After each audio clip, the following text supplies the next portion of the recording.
Penuntun Saat Teduh Sinode Gereja Kristen Jakarta, Senin 4 Oktober 2021. Judul renungan, Kecaman atas Kemunafikan. Diambil dari Nats Yesaya 29 ayat 9-16. Bangsa yang buta. Tercengang-cenganglah, penuh keheranan, biarlah matamu tertutup, buta semata-mata. Jadilah mabuk, tetapi bukan karena anggur. Jadilah pusing, tetapi bukan karena arak. Sebab Tuhan telah membuat kamu tidur nyenyak, matamu yakni para nabi telah dipejamkannya, dan mukamu yaitu para pelihat telah dilindunginya. Maka bagimu penglihatan dari semuanya itu seperti isi sebuah kitab yang termeterai, apabila itu diberikan kepada orang yang tahu membaca dengan mengatakan, "Baiklah, baca ini." Maka ia akan menjawab, "Aku tidak dapat, sebab kitab itu termeterai."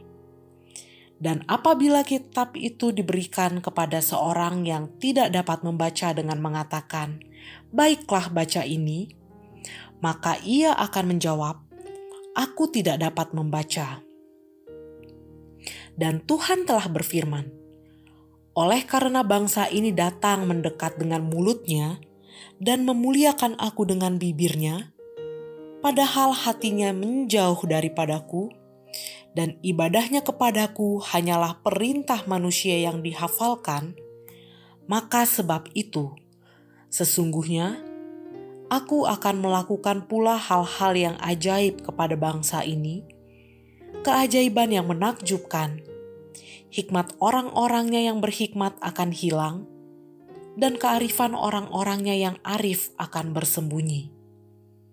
Celakalah orang yang menyembunyikan dalam-dalam rancangannya terhadap Tuhan, yang pekerjaan-pekerjaannya terjadi dalam gelap sambil berkata, "Siapakah yang melihat kita dan siapakah yang mengenal kita?"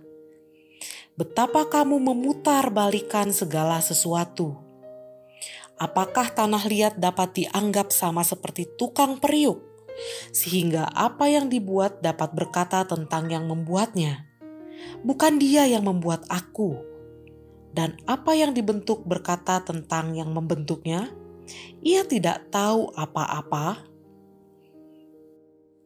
Seorang penjual emas dapat mengetahui dengan mudah mana emas asli dan emas yang palsu, atau emas yang memiliki banyak campuran dengan mengamati dan melakukan tes. Mereka tentu sudah terbiasa sehingga tidak akan tertipu untuk melakukan jual beli emas. Emas akan semakin mahal harganya jika memiliki kadar kemurnian tinggi dan sedikit logam campurannya, atau perak atau tembaga. Saat ini tidak jarang orang membuat perhiasan imitasi karena banyak orang ingin bergaya dengan memakai emas walaupun itu palsu.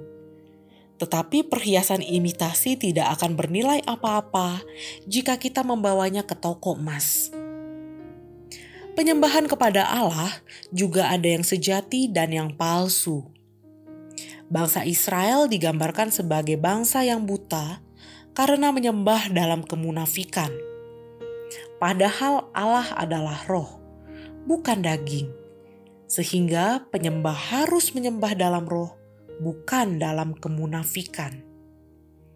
Umat Allah berdoa, beribadah, bernyanyi dan memuji Tuhan dalam keadaan hati yang sama sekali tidak mengabdi kepada Tuhan. Tidak ada ketaatan kepada Allah dan firman-Nya, tetapi mengisi kehidupan agama mereka dengan upacara dan tradisi semata. Sehingga Allah mengecam keadaan tersebut. Ini adalah sebuah keadaan rohani yang merusak, bahkan ditemukan dalam ibadah dewasa ini. Banyak yang tidak sungguh-sungguh mengasihi Allah dan melakukan ketetapan-ketetapannya yang benar. Ibadah hanya dilakukan sebagai formalitas tanpa ada kedalaman. Setelah kebaktian, dalam keseharian mereka diisi dengan berbagai kesenangan yang berdosa dan memuaskan keinginan duniawinya. Segala sesuatu yang dilakukan dalam kepalsuan tidak akan berhasil dan bernilai di hadapan Allah. Kita dituntut bukan hanya sungguh-sungguh menyembah, tetapi menjadi penyembah yang sejati. Bagaimana keadaan kita saat ini? Apakah dalam pikiran, perkataan, dan tindakan kita sudah selaras dalam menyembah Tuhan? Tentu kita tidak ingin menjadi orang-orang yang dikecam Allah karena kemunafikan kita. Mari terus taat kepada kebenarannya agar dapat menjadi penyembah yang sejati. Penyembah yang sejati akan menghidupi ibadah setiap hari dengan menaati firman Tuhan dan menolak kemunafikan. Kiranya Allah menolong kita.